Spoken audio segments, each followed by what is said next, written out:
years, it seems there's new tech that helps us enjoy and take in the Olympics. This time, it's the drones being used that are getting us closer to the competition than ever before. News 4's Gus Rosendale takes a look at how it's changing the game, and not just the Olympics. This will be the most competitive downhill. A fleet of 25 high-tech drones flying high over the Olympics. Solid start. A new generation of technology called first-person view, or FPV for short. It's in capturing these high-speed events with just like point of views that we've never seen before. Victor Chu runs SkyTech One, a Queens-based company that uses FPV drones for local productions, including this dramatic flight around and into the New York Public Library on Fifth Avenue. So FPV is a type of drone where the pilot wears a goggle similar to this. This gives them a much more immersive view.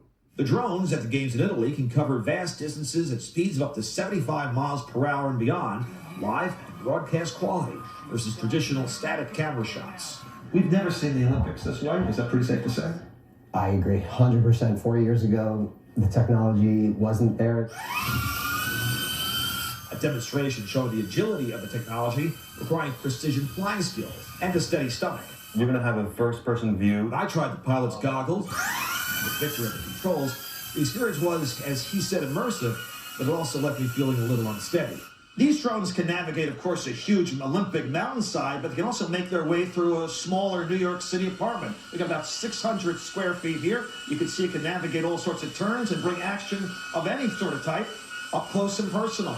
I'm always excited when there's a new perspective. A brand new viewing experience that's proving a winner at the 2026 Milan Cortina Games. This is very surreal. In Astoria, Gus Rosendale, News 4 New York. It's a wow behind